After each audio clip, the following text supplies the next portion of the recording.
In this video, I'll be teaching you how to cut this stylish deep neckline corset with a wrap skirt. So to start, I'll start by marking out my basic measurement, which I've already done: my shoulder to bust, under bust, waist and top length. So after I'm done marking this, the next step I'm going to take is to mark my shoulder divided by 2. Now I'll go ahead to mark. After marking that, I'll come down by 1 inch for my shoulder slope, and I'll connect to the upper part. Next is to find your chest line, which is your bust circumference divided by 6 plus 1.5 inches. I marked and drew out a straight line at that point. You want to go back and mark your shoulder divided by 2 again, connect.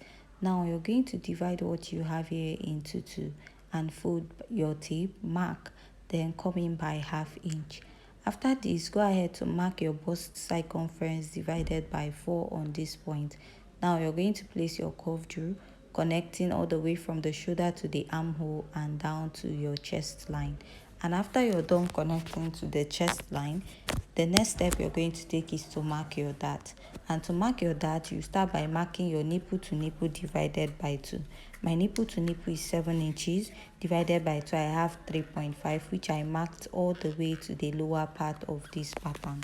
After I'm done marking that, go ahead to draw out a straight line connecting all these points. And after you're done connecting it, you're going to now mark your dart intake. So let's say if your bust is on the smaller size, go ahead to use 1.5, but if it's on the bigger size or a plus size, you're going to go ahead to use 1.5 inches. Now I'll connect this all the way to the upper part, and I'll connect to the other side and connect to the lower part of this pattern. After I'm done connecting this, to place and connect from the bust down to the under bust, and also repeat this at the other side of your pattern. So after you're done marking this, the next step you're going to take is to go ahead to outline this to make it more visible. Now I'll go up by 1.5 inches for my chest line, so you can also use 2 inches, and I'll go ahead to draw out a line at that point that will serve as a guide. And I'll go back and mark my nipple to nipple divided by 2. After marking that, I'll go ahead to connect. The next step I'll take is to go ahead to mark my dart intake of 1 inch on both sides. For a plus size, go ahead to use 1.5 inches also, and I'll go ahead to connect this. After I'm done connecting this, the next step you want to take is to go ahead and insert your body measurement. You're going to mark your bust circumference divided by 4, and you're going to mark. So after marking that, measure this dart intake, replace and add your sewing allowance. After adding that, you're going to extend it to the chest line. Now you're going to mark your under bust circumference divided by 4, measure the dart intake, replace and add your sewing allowance. Go down to the waist. So if you want to snatch your waist, let's say if you take out 2 inches from it, then divide the rest by 4 inches, replace the dart intake and add your sewing allowance. So this waist measurement you use here is what you use on your skirt pattern. Whatever you snatch out of your waist will become your new waist measurement for the skirt pattern. Go ahead to connect all these together, and then to draw out the basque, you're going to go ahead to fold this in. So after you're done folding this in, you want to go ahead to connect from the waist all the way to the lower part of this basque, and you're going to connect. Now I'll also go ahead to connect the side, and I'll draw this out. After I'm done drawing this out, I'm going to go ahead to work on the cup part of this pattern. So this is a deep neckline, so I marked 1 inch or ½ inch from the waistline, and I'll be connecting this. Going to the under bust line, I'll go in by half or 0.75, connect it all the way down. So I'm not going to extend this all the way to the upper part, so I won't be reaching the 1.5 inches we extended, because I'm trying to create a curvy effect at this part. So on the other side, you want to go ahead and blend in your dart this way, and after you're done blending your dart, you're now going to go ahead to draw out the asymmetric cup part of this corset. So you're going to go ahead to extend this all the way up, creating that elongated effect at the cup area. So depending on how high you want that part to be, go ahead to do that and make the cup before going to the pointy part a bit curvy. So this is what I have. Make sure you're okay with what you have before you go ahead to connect. So the next step you want to take is to go ahead and use your marker to outline this. So after outlining my cup or the upper part, we are going to work on the side of this pattern. Now you're going to connect it back to your armhole, but still I will adjust this part of the cup. So for this part, I'll mark my nipple to nipple divided by 2 and add half inch, giving me 4 inches, and I'll connect to my under bust.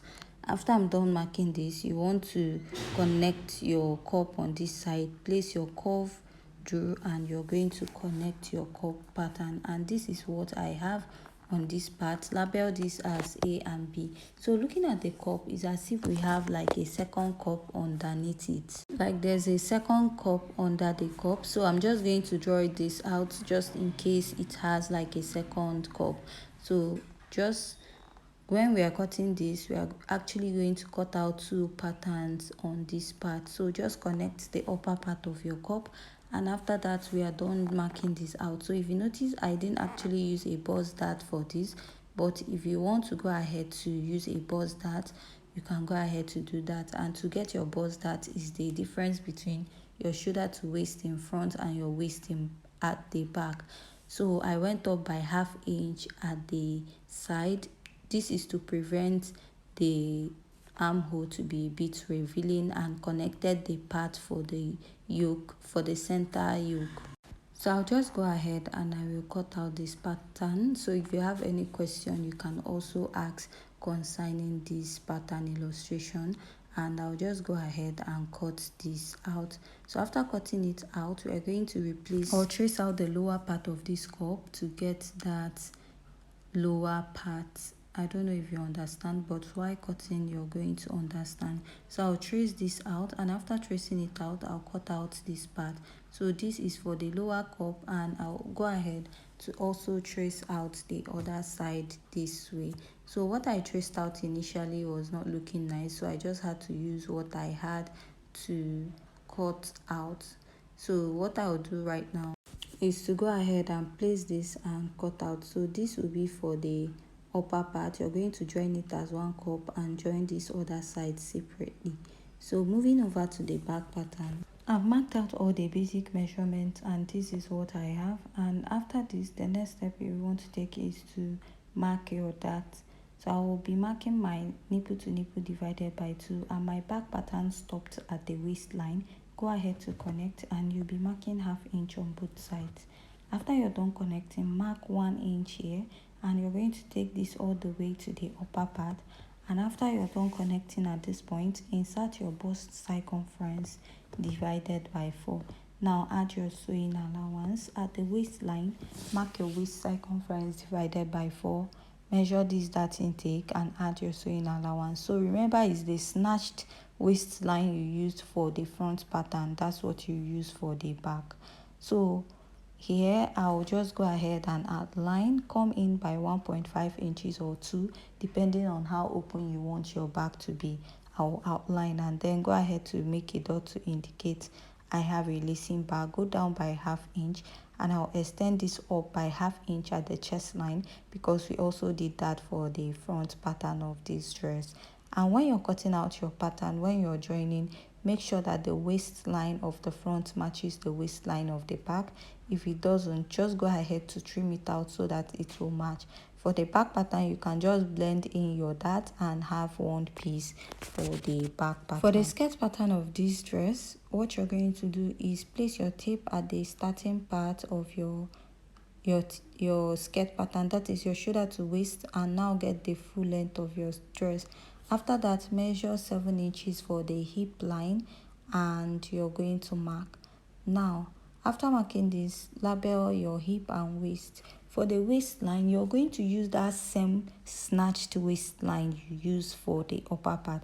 Let's say you took out 2 inches from the upper part, you also do that for the waistline of the back. Mark and add your sewing allowance.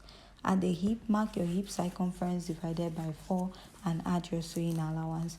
To get a fitted effect at the lower part of your skirt, take out 1.5 inches from your hip measurement and mark at the lower part. So if it's not too fitted the way you want, go ahead and take out 2 inches. So I'll just cut this out to have a straight line, and when you're cutting this, make sure you mark it on fold. So you're going to use this pattern now to cut the back part of your skirt.